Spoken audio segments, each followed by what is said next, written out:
Airport પર અપહરણ અને 600 ગ્રામ સોનું પકડવાના આરોપમાં બેની ધરપકડ। એક પોલીસ કર્મચારી સહિત 3 આરોપીઓ હજુ પણ ફરાર છે। અમદાવાદ દુબઈથી આવતા મુસાફરના 600 ગ્રામ સોનાના અપહરણ અને લૂંટના કેસમાં પોલીસે વધુ 2 આરોપીઓની ધરપકડ કરી છે। આ હાઈ પ્રોફાઇલ કેસમાં અત્યાર સુધીમાં ડાંગ જિલ્લાના એક મહિલા અને એક પોલીસ કર્મચારી સહિત કુલ 3 આરોપીઓની ધરપકડ કરવામાં આવી છે। 2 પોલીસ કર્મચારી સહિત 3 આરોપીઓ હજુ પણ ફરાર છે। एक महीना पहला दुबई थी फ्लाइट द्वारा आवता मुसाफरों ने एरपोर्ट नी बहार सोनू लूंटवामां आव्युं हतुं। एरपोर्ट पोलीस केस नोंध्यो हतो अने सीसीटीवी फूटेज तपास्या हता, जेमां महत्वपूर्ण माहिती बहार आवी हती।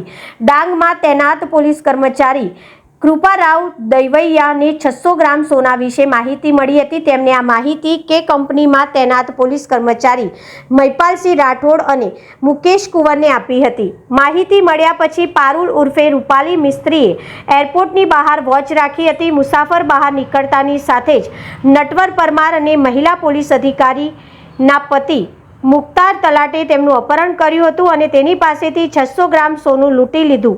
ક્રાઇમ બ્રાન્ચે પહેલા પારુલ ઉર્ફે રૂપાલી મિસ્ત્રીની ધરપકડ કરી અને તેને એરપોર્ટ પોલીસને સોંપી। ત્યારબાદ એરપોર્ટ પોલીસે પોલીસ અધિકારીઓ કૃપારાવ દેવૈયા અને નટવર પરમારની ધરપકડ કરી અને તેમને 7 દિવસના રિમાન્ડ પર લીધા।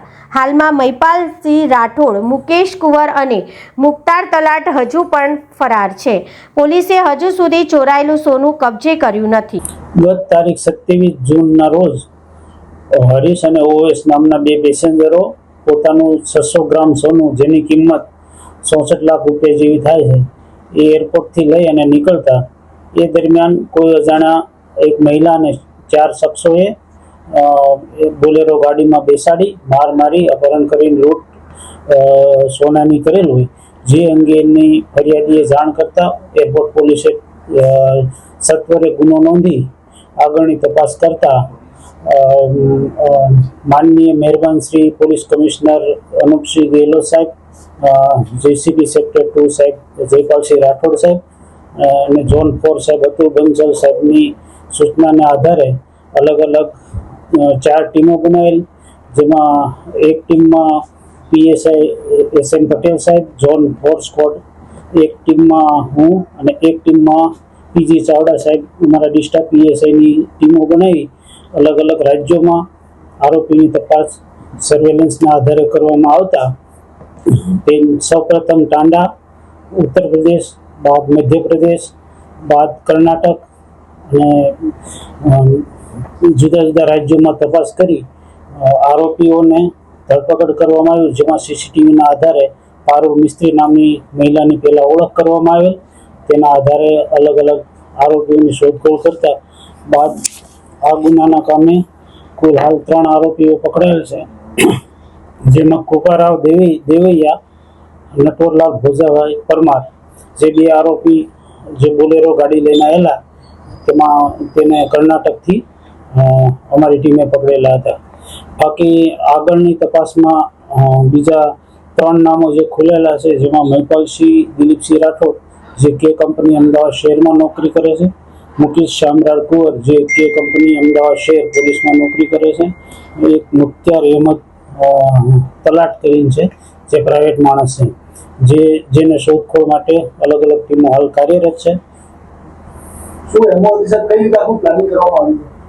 આ લોકો પહેલા સૌપ્રથમ 27 જૂનના રોજ ભેગા થયેલા, જે કૃપારાવ કરીને જે હાલ પકડાયેલ આરોપી છે, જે ડાંગ પોલીસમાં નોકરી કરે છે, એને પેલા ટીપ મળેલી કે આ રીતે દુબઈથી સોનું આવવાનું છે, તો ખૂબ બધા ભેગા થઈને પ્લાનિંગ કરી અલગ અલગ પોઈન્ટો ગોઠવેલા અને મહિલાને હિન્ટ આપવા માટે વોચર તરીકે રાખેલી। મહિલા આગળ હિન્ટ આપતા આરોપીઓએ આ જે કામના ફરિયાદી છે એમની પાસેથી સોનું લૂંટ કરી લીધી। હાલની તપાસમાં એ કોઈ સામે આવ્યું નથી પહેલા આવો કોઈ બનાવ બનેલો હોય, પરંતુ આ લોકોને અપહરણ કરીને એપોલો સર્કલ સુધી લઈ ગયેલા, ત્યાં પછી સોનું લૂંટવાનું કર્યું।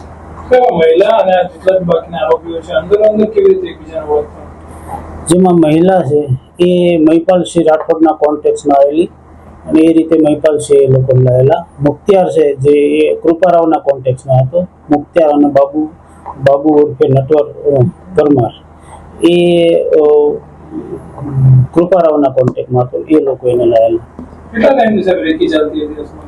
નહીં, આ તો એને ટીપ મળેલી અને જે દિવસે પેસેન્જર આવવાનો હોય એ રીતે એને ટીપ મળેલી અને ટીપના આધારે આ લોકોએ પ્લાનિંગ કર્યું. એકેમાંથી કોઈના આધાર ગુનાહિત ઇતિહાસ છે? આમાંથી હાલમાં પકડાયેલા કૃપારાવ જોના બાબુ દેવૈયાનો એસીબીનો એક ગુનો છે, એક એક્સિડન્ટનો ગુનો છે. મહિલાનું બેકગ્રાઉન્ડ શું છે? કોણ? મહિલા એ કોઈ સામાજિક કાર્યકર છે, પોલીસના કોન્ટેક્ટમાં સતત રહેવાવાળી છે.